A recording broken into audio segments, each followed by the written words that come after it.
Leave me alone! And we're here with Esw Rise. We are about to see something good. As what the fuck? I literally changed this theme, but you know what? It's whatever. The Forsaken Savior, Scully B, alongside his lovely girlfriend Carla, making his way. Get it right with my fiance. I'm shutting this place down. Give me a mic. Carla. Give me a mic.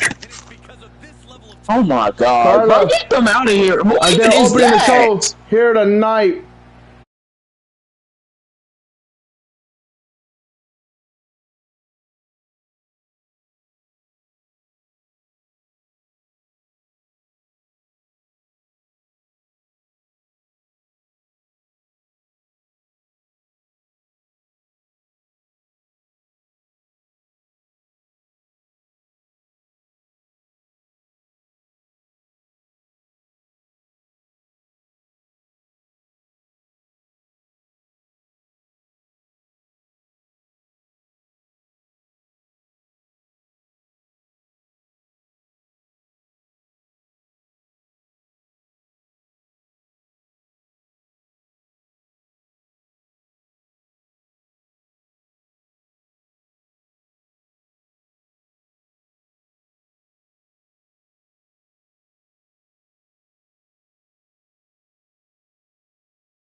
Go. As we will hear from Scully B.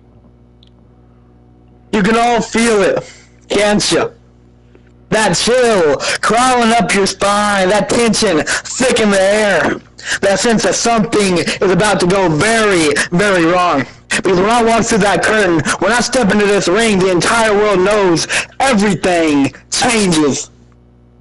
I've been called a lot of things in my career. A hero, a villain, a savior. I'm the man who's redefined what it means to be the best in this business. But the one thing no one will ever call me is forgettable. Because every feud, every faction, every moment in this company's history worth remembering has one thing in common, and that's me. Let's talk about that history, shall we?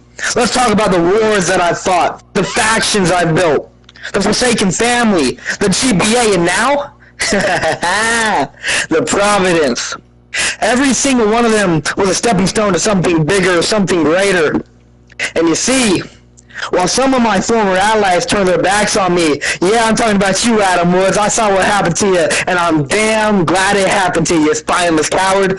I used your betrayal to cut the dead weight and build something unstoppable. And she wrong, let's call him what she truly is. Morbius and Ghost. Let me just say, they left the dead weight and came with me to build the Providence. But this, I'm not out here to talk about the factions I built. I'm not here to talk about the countless enemies that I've destroyed, but let's talk about them for a minute, because there is a lot of them.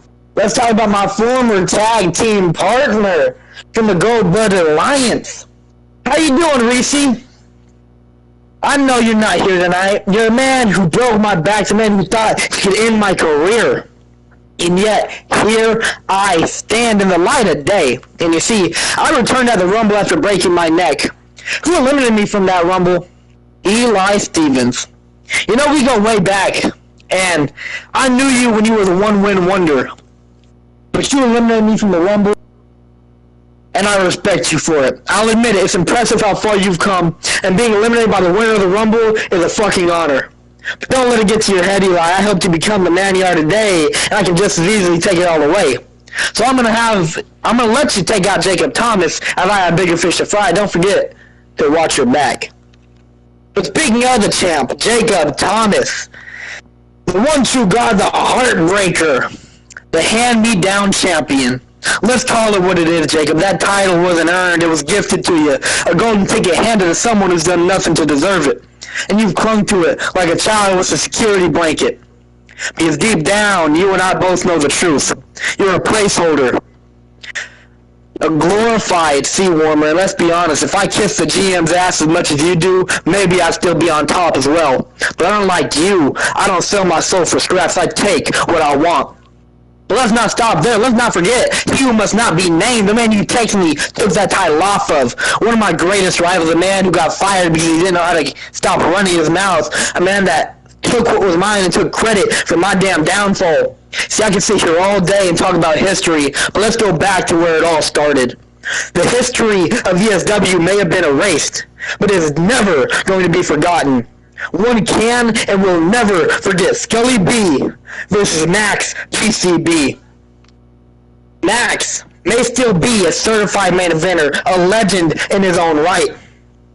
But his time, your time, is up. And it has been for quite a while now. The fact that you're still wrestling is as shocking as your refusal to retire. You know what's more shocking than Tom Brady's fake out and the TikTok ban being lifted in less than a day.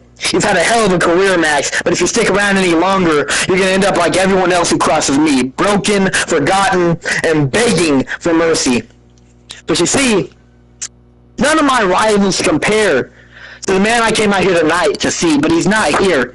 As much as you, Elijah Jordan, the man who started it all, the man who's been living in my shadow since day one.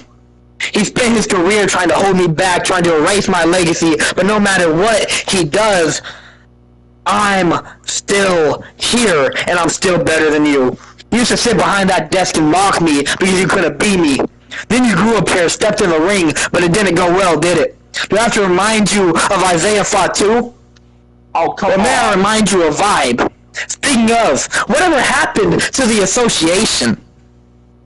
You have always held a grudge toward me since I sued your ass, and I could damn well do it again if I wanted to. But whether it be you assaulting me, disrespecting me, or trying to fire me, you can never make me quit. You are a silly little man who stormed out of the arena like a coward when I showed up in a wheelchair. You tried to fire me only for the board to reinstate me, and why? Because even they know this company doesn't survive without me.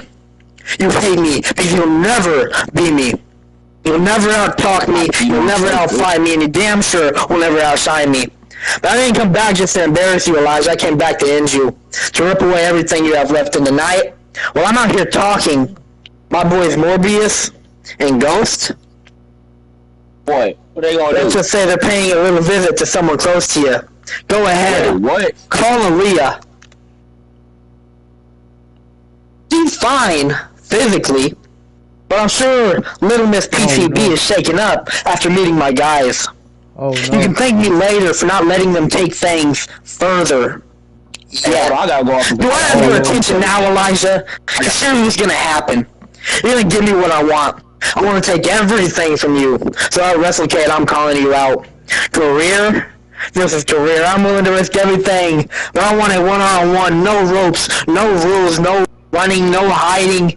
I want you to hit me with everything you've got, so I can prove once again why I'm the best to ever do this. So I can send you home packing. Because when the dust settles and your broken body is lying in this ring, the world will know what I've always known. You don't belong here. And if that's not enough, let me remind you of something. While I was laying in my hospital bed fighting for my life, it wasn't my family, it wasn't my friends, it wasn't my boss, it wasn't even my co-workers who came to comfort me. It was your wife. And trust me, Elijah, I didn't have to do a damn thing. She came to me because she was tired of being with someone who came up short.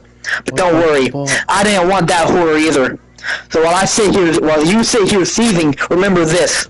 You've already lost your wife, your company, and your pride. And at WrestleCade, if you accept my challenge, I'm taking the one thing you have left. Your career. This isn't the beginning, it's not the end, this is the climax to this. It's a sequel to a story you thought was over. And it ends with your downfall. Because at WrestleCade, it's my way or the highway. What? the fuck? What the fuck? Well, that's all we have from Scully B, guys. We'll get to our opening matchup.